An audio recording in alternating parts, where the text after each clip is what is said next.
Bismillahirrahmanirrahim. Assalamualaikum warahmatullahi wabarakatuh. Waalaikumsalam warahmatullahi wabarakatuh. Jamaah. Yeah. Oh, jamaah. Yeah. Alhamdulillah. Alhamdulillahirrabbilalamin. Allahumma sholli ala Muhammad wa ala ali Muhammad. Hari ini kita kembali lagi dipertemukan di Islam itu indah. Masya Allah, semoga jamaah yang dirahmati Allah juga diberikan kesehatan oleh Allah Subhanahu wa taala. Amin amin ya rabbal alamin. Ya, ini jamaah pasti semua setuju ya bahwa semenjak adanya wabah corona ini semua hidup kita sangat berubah. Nah, maka dari itu hari ini kita akan membahas tema yang sangat bagus sekali, yaitu Corona Mengubah Hidupku. Alhamdulillah, Masya Allah. Dan pagi ini ada yang spesial, ini sangat spesial sekali karena kita pagi ini kedatangan tamu spesial, yaitu ada Bapak Haji Yusuf Kalla. Assalamualaikum Pak. Masya Allah. Sehat Pak? Alhamdulillah. Alhamdulillahirrabbilalamin, Masya Allah. Dan nantinya kita juga akan membahas Corona ini bersama Bapak Yusuf Kalla pastinya. Nah ini berikut kita akan ada, jadi kalau Ramadan ini biasanya kalau dalam puasa ini kan kita selalu ngabuburit nih, ya kan? Selalu marak dengan ngabuburit bersama keluarga, bersama teman-teman, dan apa-apa selalu dijadwalkan kayaknya ngabuburitnya nih Ustadz. Nah, tapi katanya kali ini namanya adalah ngabuburit online. Nah, seperti apa? Ini dia tayangannya. Mengisi waktu sambil menunggu berbuka puasa saat bulan Ramadan atau ngabuburit biasanya identik dengan berburu takjil, bahkan beribadah berjamaah di masjid. Namun di tengah masa pandemi virus corona yang kian meluas dan pemerintah menerapkan physical distancing tak membuat kegiatan ibadah terhenti. Salah satunya Masjid Al-Akbar Surabaya menayangkan siaran langsung program ngabuburit ibadah online yang diisi dengan beragam acara seperti festival sholawat tibil kulub, doa likom satun, dan mengaji yang diikuti oleh anggota majelis taklim lewat aplikasi online. Meski ngabuburit tahun ini berbeda dibanding hari biasa, pihak Masjid Al-Akbar tetap melibatkan masyarakat dengan membuat lomba via online. Kami Al-Akbar memfasilitasi lewat apa? Lewat ngabuburit Ramadan online. Kami berharap situasi yang sekarang ini bukan malah menambah jauh dari Allah, jauh dari ibadah. Justru kami pengen masyarakat semakin meningkatkan ibadah di saat musim corona. Bayangkan khotmil Quran kalau normal sebulan 2 kali. Sekarang 1 jam bisa hataman. Ini kan sesuatu yang sangat beda. Pasti ada banyak hadiah di sini. Ada door prize, ada hadiah yang itu nanti akan disampaikan sepanjang acara. Tujuannya apa? Bagaimana masyarakat ngaji juga barangkali dapat rezeki, mereka bisa untuk dipakai THR-an gitu. Meski secara online, para jamaah di rumah tetap bisa menikmati ibadah sambil menunggu berbuka puasa dengan khusyuk.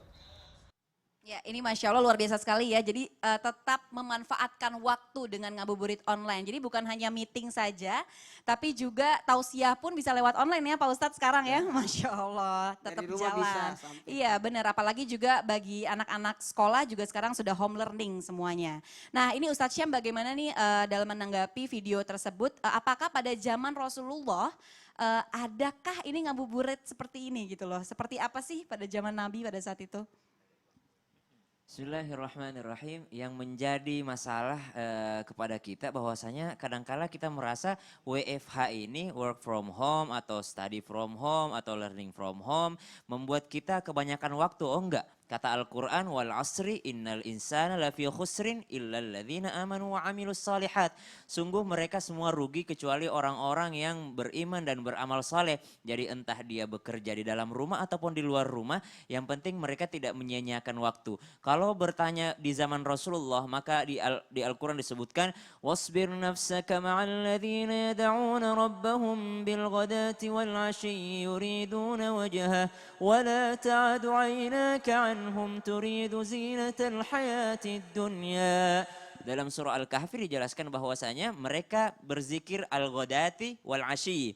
Jadi al-ghadati itu salah satu waktu pagi dalam bahasa Arab. Kalau al-fajr itu waktu subuh, kemudian ada waktu duha, kemudian ada waktu al-ghadat. Al-ghadat itu adalah pagi tapi udah mulai siang gitu loh. Jam bukanya mall gitu, jam 10-an. Jadi waktu-waktu sibuk al-ghadati mereka berzikir wal 'ashyi, dan 'ashyi itu sebelum maghrib. Jadi sebelum maghrib itu al-asyi, sore-sore ya ngabuburit gitulah. Mereka apa? Yuriduna wajaha, yada'una rabbahum. Mereka berzikir kepada Allah, kalau disebut yada'una rabbahum dalam Al-Quran, tidak lain dan tidak bukan yang dimaksud adalah dengan cara membaca Al-Quran. Tujuan puasa adalah tattaqun, bertakwa kepada Allah. Sedangkan di ayat lain Allah katakan ibtagu ilaihil wasilah. Cari jalan, terserah jalannya bagaimana, online ataupun offline terserah. Yang penting bertakwa kepada Allah. Masya Allah, jadi apapun caranya yang penting adalah wujud kasih sayang kita kepada Allah, wujud ibadah kita kepada Wujud Allah takwa. ya. Takwa kepada Allah, Masya Allah. Kita bisa ngisi dengan berzikir dan juga mungkin mengaji, Masya Allah. Nah ini berikutnya, Assalamualaikum sekali lagi Pak Yusuf Kalla, apa kabar? Alhamdulillah. Ini Trans TV Islam Indah dapat berkah yang luar Ya Ya, biasa. luar biasa. Ini Kedatangan toko dunia. iya, Masya Allah. Toko dunia Bapak Bangsa. Makasih banyak Bapak. Makasih Luar banyak biasa. atas kehadirannya Pak Yusuf Kalla. Ini tadi malam saya dapat WhatsApp tamunya Pak Yusuf Kalla, langsung deg-degan ini sampai sekarang. Masya Allah Pak Yusuf Kalla, ini seperti yang diketahui bahwa setiap Ramadan pasti semua orang memiliki tradisinya masing-masing. Nah ini tradisi apa sih yang Pak Yusuf Kalla rindukan, apalagi dengan adanya wabah pandemik ini kan pasti berubah ya. Ini seperti apa nih Pak? Ya, tentu banyak sekali hal yang berubah dari kebiasaan-kebiasaan kita dalam suasana seperti ini. Kebiasaan yang paling sederhana yang berubah, salaman. Iya, saya tiap kali kita mesti salaman, sekarang tidak boleh salaman, gitu kan. Itu sangat berubah sama sekali. Ya, di samping itu juga, ya kalau puasa rasanya yang berubah cuma satu, cuma tarawih saja. Iya, Buka benar. puasa sama, subuh sama, sahur sama, mengaji sama. Jadi membiasakan kita untuk tarawih bersama dengan keluarga di rumah. Masya Itu Allah. suasana lainnya tentu tidak banyak berubah lah ya.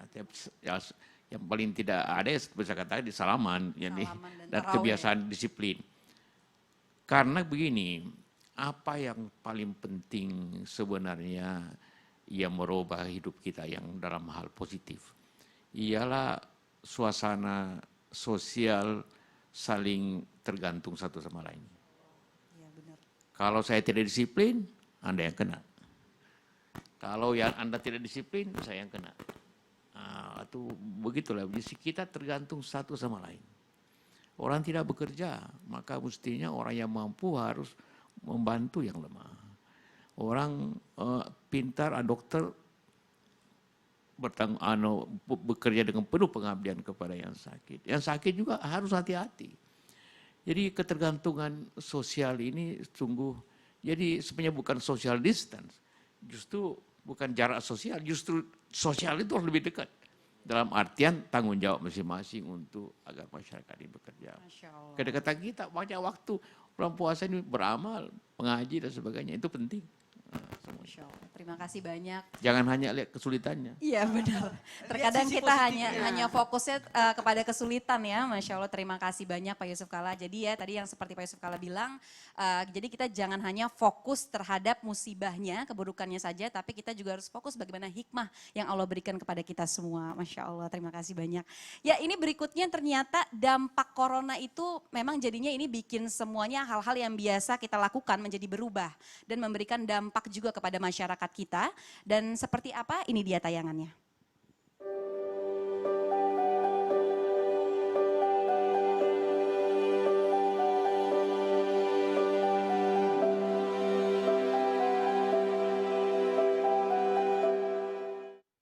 Iya, luar biasa. Nah ini Ustadz Maulana gimana Ya. nih komentarnya? Dan berkuda, bentuk kan sunnah, ini kan bentuk sunnah Nabi juga ya, Ya. berkuda ini ya. Nah ini apakah benar nih, ini di surga nanti kita juga akan berkuda. Nah itu bagaimana tuh Ustadz Maulana, silakan. Ya, melalui sikap di. Ya. Bismillahirrahmanirrahim, satu bentuk kesyukuran buat kita karena pembelajaran berkuda itu sudah diajarkan di zaman Rasulullah Sallallahu Alaihi Wasallam. Bagaimana kita bergaul dengan kuda, ciptaan Allah ini memberikan kita keberanian, ketegasan, serta sikap yang cepat menyelesaikan masalah dan keputusan. Kalau bisa cepat ini slogannya Pak JK nih. Iya, aduh, Masya Allah. Lebih cepat, lebih baik. Nah, Tidak lebih menunda, cepat, lebih tidak baik, menunda benar. segala. Kalau orang naik kuda tuh cepat, Baru hebatnya kuda ini berusaha supaya yang ada di atasnya tidak terjatuh. Bagaimana posisinya badannya membungkuk atau kakinya diapain supaya yang ada di atas badannya itu tidak jatuh. Inilah kedekatan. Jadi betul-betul kita harus kedekatan. Pertanyaannya, kalau motor bisa begitu? Nggak bisa. Ya, nggak Nah, bisa. tapi kalau kuda bisa. Bahkan jadi sunnah karena kenapa? Rasulullah mengajarkan kepada kita untuk melakukan 4 hal ini. Berenang, berkuda, apalagi memanah, lalu bergulat. Jadi bela diri, kemudian fokus. Ini luar biasa kedekatan. Jadi ada nilai tanggung jawab. Sebenarnya begini ya, kalau kita mau aman, harusnya memang harus sesuai dengan. Betul tadi kata Pak JK, jangan fokus pada kesulitan, tapi nilai hikmah atau manfaatnya. Masya Allah. Jadi banyak sekali manfaatnya ya Ustadz Maulana ya. Dan juga ternyata sudah diajarkan pada zaman Rasulullah SAW berkuda ya. Ini sunnahnya Rasulullah, Masya Allah. Terima kasih banyak Ustadz Maulana. Tahu nggak? Ya. Saya selama ini kan takut keluar rumah. Pas lihat Pak JK di tayangan TV dengan PMI jalan bantu-bantu orang. Lah kok Bapak berani banget? Ya, luar Wah, biasa. itu aku bikin berani juga keluar. Jadi makin semangat ya Ustadz Maulana, Masya Allah. Ya jamaah yang rahmati Allah, di tengah pandemi saat ini kita tahu semua orang saling bahu-membahu ya. Tadi juga Pak JK juga bilang bahwa tingkat kemanusiaan sosial manusia ini semakin meningkat gitu ya. Dengan adanya wabah ini, Masya Allah. Dan ternyata bukan itu aja, selama wabah ini terjadi PMI juga ikut serta. Ini dia berikut tayangannya. PMI? Iya, PMI.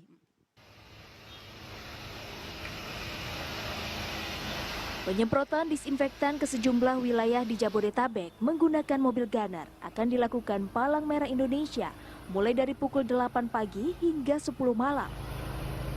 Agar cakupan wilayah yang disemprot lebih luas, PMI akan mengerahkan 10 unit mobil gunner dengan kapasitas masing-masing 5.000 liter. Selain 10 unit mobil gunner, PMI juga akan mengerahkan armada kecil penyemprot disinfektan seperti bentor, mobil minibus, dan handspray. Apa yang kami lakukan pada hari Minggu merupakan aksi serentak yang sebenarnya lanjutan daripada hari-hari sebelumnya. Tetapi jumlah armada pada hari Minggu dan kedepannya itu dilipat gandakan. Rencananya Palang Merah Indonesia akan merakit 30 unit mobil gunner, 15 diantaranya akan dioperasikan di wilayah Jakarta, dan sisanya akan dikirim ke berbagai provinsi. Tiap mobil gunner nantinya akan dioperasikan oleh 2 personil TNI dan 1 relawan PMI. Tim Liputan Transmedia. Ya, Masya Allah, luar biasa sekali ya perjuangannya ini benar-benar luar biasa. Ya, Pak Yusuf Kalla ini selaku Ketua Umum PMI, saya juga mohon izin untuk bertanya, ini apakah semenjak Corona PMI ini berubah tugas atau malah bertambah nih Pak tugasnya? Silakan Pak. Ya, PMI tugasnya memang mengatasi kesulitan masyarakat atau masalah masyarakat. Kalau Corona ini kan tugas kita ada 3 mengatasinya. Pertama, memberikan penjelasan, edukasi, pendidikan, informasi yang telah tiap hari Anda lakukan di media atau dimanapun.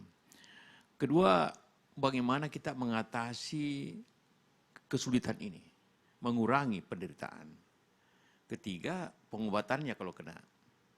Nah, PMI berada di 1 dan 2, artinya menjadikan penjelasan ke masyarakat dengan relawan ada di mana-mana, ribuan atau puluhan ribu relawan bekerja. Kedua tadi yang digambarkan itu penyemprotan 4 tingkat, mulai daripada spray perorangan yang kerja di mana-mana, di masjid, sekolah, bentor yang masuk lorong ganggang kecil, lorong gang kecil. Kemudian dengan Max itu dia mobil kecil juga jalan kemana-mana. Kemudian gunner ini disebutkan karena kayak pakai meriam itu kan. Nah, itu untuk jangka cepat dan luasnya. Gunanya ialah mematikan virus kalau ada. Karena virus itu ada di mana-mana, tapi kita tidak tahu ada di mana-mana. Karena itu maka harus dispray semuanya saja. Kalau Anda tahu bahwa di sini ada gampang, tapi ini virus yang tidak diketahui ada di mana. Iya, betul. Berarti ada di mana-mana. Karena ada di mana-mana maka harus semprot up di mana saja. Karena itu baru bisa selesai. Karena itu kita, karena apapun yang kekuatan dokter kita, kekuatan perawat kita luar biasa dan kita apresiasi, menghargai itu. Tapi kalau virusnya tidak dihentikan, ini maka pekerjaan akan terus-menerus bertambah. Itulah maka dan korbannya banyak seperti terjadi di Amerika, terjadi di Cina, di Perancis, di Itali. Seperti itu, maka harus dihentikan penyuluhan ini dengan cara mematikan dengan invasi. Itu yang kita kerjakan. Jadi PMI itu menghentikan atau mematikan virus itu. Kalau dokter mengobati kalau sudah masuk, jadi kita ada di tengahnya kan, PMI itu ada di tengahnya. Dan juga bukan saja PMI, banyak masyarakat jalankan itu, tapi mungkin yang terorganisasi secara besar-besaran PMI. Sebenarnya di seluruh Indonesia, bukan hanya di Jakarta, di seluruh Indonesia mereka bekerja relawan-relawan itu. Ya, Masya Allah, terima kasih banyak Pak JK. Jadi luar biasa ya, PMI tetap menjalankan pekerjaannya untuk menghentikan virusnya ya Pak JK, Masya Allah. Ya ini tadi Pak JK juga bilang bahwa ada 3 tahapan kita menghadapi virus ini. Tadi yang pertama edukasi, yang kedua bagaimana mencari solusinya, dan yang ketiga adalah bagaimana mengobatinya. Masya Allah, terima kasih banyak Pak JK. Ya setelah ini kita akan lanjutkan bahasan kita dalam tema Corona Mengubah Hidupku. Nah ini masih dengan bersama Bapak Haji Yusuf Kalla. Dan jangan kemana-mana, tetap di Islam itu Indah, jamaah o jamaah, alhamdulillah.